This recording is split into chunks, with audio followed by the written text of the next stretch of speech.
Quand elle m'emmène au palace avec elle, le vendredi soir, parce que le samedi il n'y a pas école, elle me fait les mêmes boucles qu'elle, au fer chauffer à la flamme du gaz. Quand ça tire, elle dit toujours « Faut souffrir pour être belle ». On se regarde dans la glace et on rit.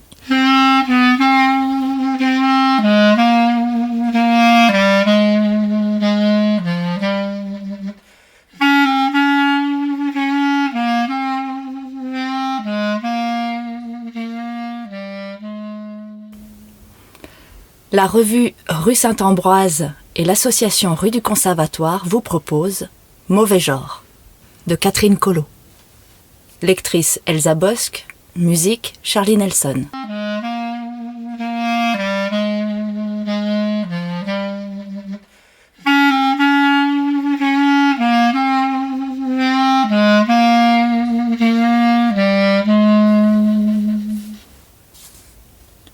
Tu fumes trop, maman.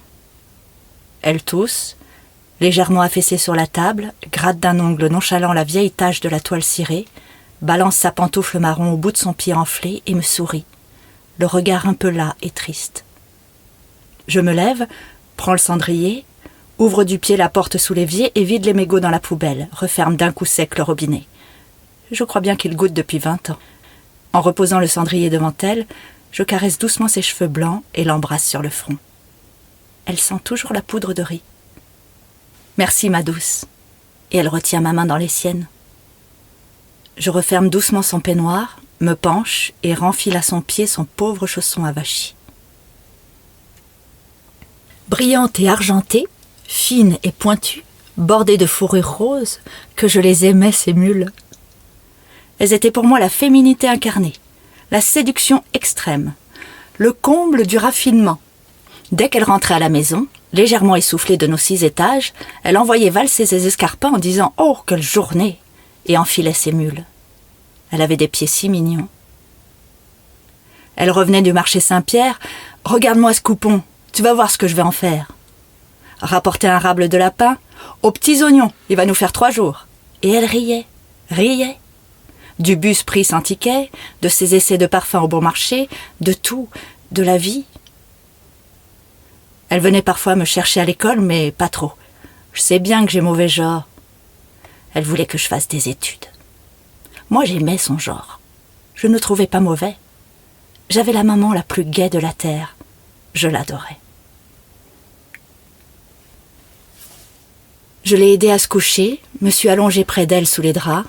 J'ai frotté mes pieds contre les siens pour les lui réchauffer. Comme d'habitude, elle m'a dit « Récite-moi encore l'Albatros, que j'oublie ce dernier client. » Et elle s'est endormie. Je retourne à la cuisine, ouvre la fenêtre qui coince, allume une cigarette et regarde la petite cour. La pluie qui gicle dans la gouttière, le clapotis sur le zinc. Tout a bougé dans notre vie, pas la cour.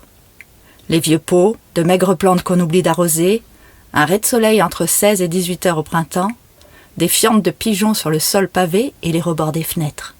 En été, on y descendait une petite table pliante et des chaises en plastique, du rosé et 2 verres. Il y faisait frais. C'était nos vacances. À 5 ans, je buvais déjà du vin. Elle aimait trop la fête pour la faire seule. Et puis j'aimais ça. J'ai 10 ans et on est bien toutes les deux dans notre petit 3 pièces de la rue Colincourt.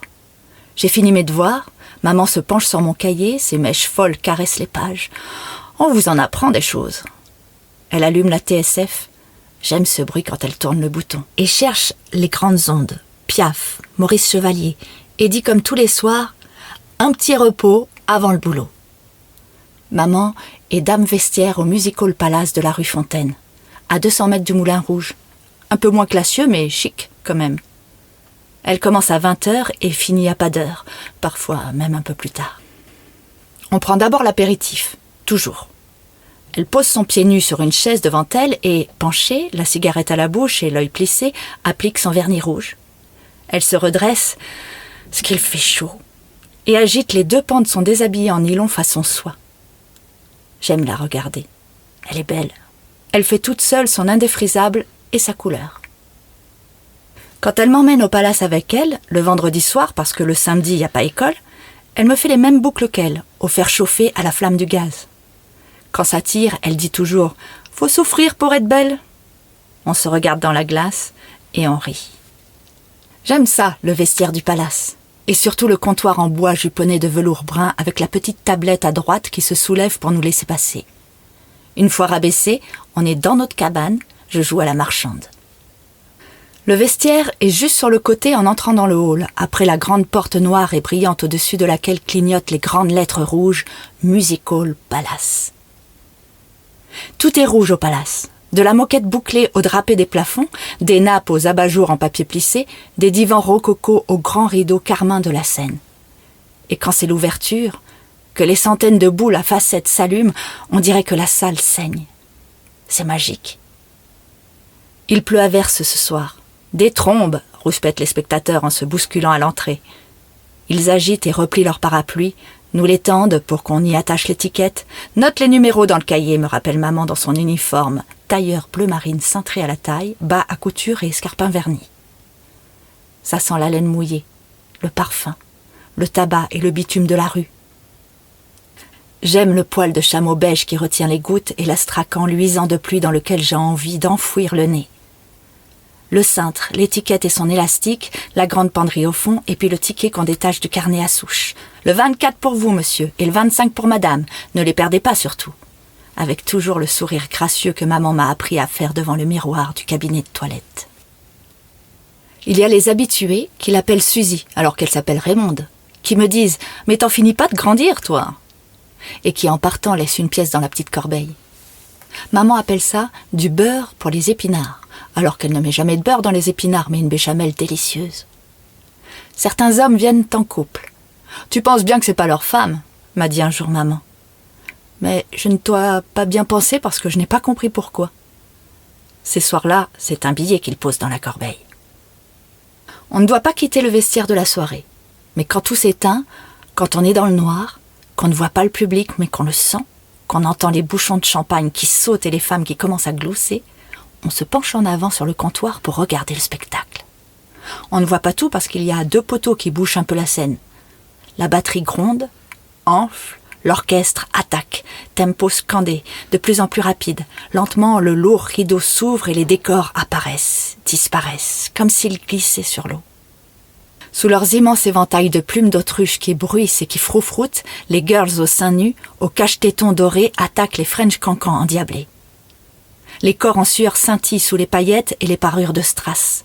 Les longues jambes en résille se lèvent en cadence. Les hauts talons claquent au sol quand soudain la frénésie s'arrête. Les lumières s'éteignent, roulement de batterie en sourdine. Sort alors des coulisses, lentement, dans des traînées de nuages blancs, un immense char doré. La salle fait « Ah !» Allongée nue, un boa de plumes rouges enroulé autour du corps, c'est la meneuse, celle qui clôturera la soirée sous un projecteur bleu cobalt dans une danse langoureuse et lascive. Ça, c'est une jolie dame à fume-cigarette dorée qui l'a dit un soir en sortant. J'adore ces 2 mots, je les répète tout le temps. Mais maman réplique « C'est érotique !» d'un ton sec qui ne lui ressemble pas. De toute façon, maman ne l'aime pas la meneuse, qu'elle appelle la crâneuse, celle qui ne vient jamais nous voir après le spectacle, alors que les filles arrivent en nage, serviette éponge autour du cou, cigarette au bec et rimel dégoulinant, pour un pia-pia comme elles disent, avant de filer dans leur loge. J'aime ça. Mais ce que je n'ai pas aimé hier, c'est après. Un gros bonhomme ventru et transpirant, l'air sûr de son fait, est passé le dernier pour prendre sa gabardine. Il riait fort, a pris maman par le cou, ça c'est normal, lui a mis une petite tape sur les fesses, ça aussi ils le font tous, mais lui a dit « Comme d'hab, Suzy, je t'attends ». Il parlait comme s'il voulait faire jeune. Ça m'a fait de la peine pour maman, je ne sais pas pourquoi. Elle a juste dit « Pas devant la petite ». L'homme est parti, on a fermé le vestiaire. On est rentré bras dessus, bras dessous, mais ce n'était plus pareil. La rue n'avait plus son odeur de nuit. On a pari en regardant la lune flotter dans le caniveau. Du reste, il n'y avait pas de lune. Elle m'a couchée et m'a dit « Dors, je sors un peu, je reviens vite ». Je savais pourtant qu'il lui arrivait souvent de rentrer tard, mais là, j'avais un peu envie de pleurer. Et je ne savais plus si j'avais encore envie d'être dame vestiaire et d'avoir mauvais genre quand je serais grande. Quand je suis entrée en CM2, on nous a distribué des fiches à remplir. À la 3e ligne, il y avait « Profession du père ». Je suis passée à la ligne d'après, j'ai tout rempli, puis je suis revenue à cette 3e ligne. J'ai rayé « du père », écrit « de la mère » et puis « dame vestiaire ». Mais j'avais l'impression de faire mal. Le soir, quand j'en ai parlé à maman, elle m'a dit « Tu n'avais qu'à m'être employée ». Mais elle n'avait pas compris. Ce n'est pas ça qui m'avait fait mal. Alors je me suis assise à la table de la cuisine et j'ai osé. « C'est quoi ton nouveau métier, maman ?» Parce que je sais qu'elle me répond toujours, me dit toujours la vérité. Elle a ri, soufflé sur ses ongles pour faire sécher son vernis. « Comment ça, ma louloute ? Tu veux pas qu'on se fasse des crêpes ?» Mais quand elle m'a regardée, elle a vu que j'étais sérieuse. Alors elle a sorti le guignolet kirsch, les 2 verres tulipes et s'est assise en face de moi. C'est pas un nouveau métier. C'est juste un autre. Un autre comment ? Un autre pour avoir plus de sous. Et sans se lever, elle a tendu le bras et ouvert la porte du bahut pour prendre des cacahuètes. T'en veux ? Tu fais quoi dans cet autre métier ? Je donne de la joie aux hommes qui n'en ont pas. C'est quoi ça ? C'est juste leur donner le plaisir que leur femme ne leur donne pas. Et tu fais quoi ? Comme à toi, des câlins. Et je les fais rigoler. Et si on dînait maintenant ? J'avais pas trop faim. Juste envie qu'on reste encore assise. Il s'appelle comment ce métier ? Il n'a pas de nom. Il y a une fille dans ma classe, celle qui est assise à côté de moi. Elle connaît pas non plus le nom du métier de son père. Alors j'ai regardé, elle a écrit « Monsieur qui travaille dans un bureau ». Alors là, maman a éclaté de rire, toussé en rallumant une cigarette. Alors t'as qu'à mettre « Maman qui travaille dans une chambre ». Tu me fais trop rire. Allez, hop, on se les fait ces crêpes maintenant ? Hier soir, maman est rentrée, a enlevé ses escarpins sans les envoyer valser et n'a pas mis ses mules. Mauvais jour, je suis virée, trop vieille pour le palace. J'ai attendu qu'elle rie, mais elle n'a pas ri. Elle est allée à la penderie chercher ses chaussons qu'elle garde pour l'hiver. J'ai tout de suite compris qu'on allait changer de vie. On se finit le râpe de lapin, je vais rajouter des champignons.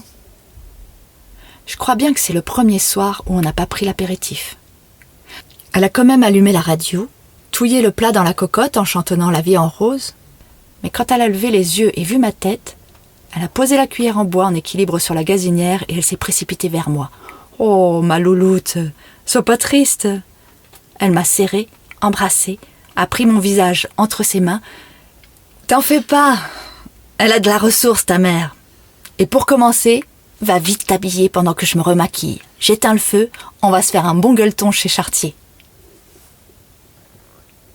J'ai 12 ans maintenant, et je suis dans la 2e partie de notre vie. Maman rit toujours, mais moins qu'avant. « Tu peux descendre à la cour ? J'en ai pas pour longtemps avec lui. » Elle a gardé ses habitués, des vieux surtout, et dit souvent « comme moi, qui le devient ». C'est vrai qu'elle m'a eu tard, d'un homme dont elle ne m'a jamais parlé. La seule chose qu'elle ne m'ait jamais dite. Ou plutôt, elle ne me dit peut-être pas tout quand elle sait que je comprendrai toute seule. Je descends la table et la chaise en plastique, je les mets sous l'auvent quand il pleut, je reste en manteau en hiver. Je m'installe et fais mes devoirs. Maintenant qu'on ne va plus au palace et que j'ai compris, toute seule, elle avait donc raison, je veux devenir médecin. Ça ne dure jamais très longtemps, 3/4 d'heure au plus. Ça s'appelle travailler en chambre. Pour me faire signe que la voie est libre, elle pose la bouilloire sur le rebord de la fenêtre de la cuisine. Au début, je remontais chaque fois les 6 étages avec la table et la chaise. Maintenant, je les laisse dans la cour. Quand je rentre dans l'appartement, ça sent un parfum sucré, un peu écœurant. Maman a remis son déshabillé. Elle le garde toute la journée depuis quelque temps. Un cri. D'un bond, je suis debout. Renverse la table, mes cahiers, monte l'escalier 4 à 4. Maman est assise à la table de la cuisine, un gant rempli de glace posé sur l'œil droit. Un salaud, celui-là. Elle n'en dit jamais plus. On se comprend. Et elle me fait un petit sourire dérisoire. Une femme de l'aide sociale est passée hier. Les voisins ont fait un signalement. Elle a demandé à maman de rester dans sa chambre et on a parlé. J'ai surtout répondu à ses questions. Elle était toute en gris avec un cartable sur les genoux, mais elle était gentille. Quand elle s'est levée pour partir, elle m'a dit « T'es une brave petite ». Mais je n'ai pas trop aimé, parce qu'avec maman, je ne me sens jamais petite. Maman, elle, m'a embrassée et dit « T'es bien ma fille, toi ». Et ça, je préfère. Elle est repartie dans sa chambre, je l'ai entendue farfouiller, chantonner. Elle est revenue toute pimpante, maquillée et pomponnée, et avait mis ses mules. On l'a échappé belle. Ça se fait, ça. Fais beau, en route, on va marcher au canal Saint-Martin. Elle a même gardé ses mules pour la promenade, et en était heureuse. Heureuse. On s'est arrêté pour regarder. On est entré chez... On a mangé des... Elle m'a dit, ça te dirait si... Et on est rentré, un peu pompette. Elle a perdu une mule et trébuché au 5e. Arrivée à la porte, elle m'a demandé, t'as la clé? On l'avait oubliée. On s'est assis sur la dernière marche et on a ri. On a ri. Et après,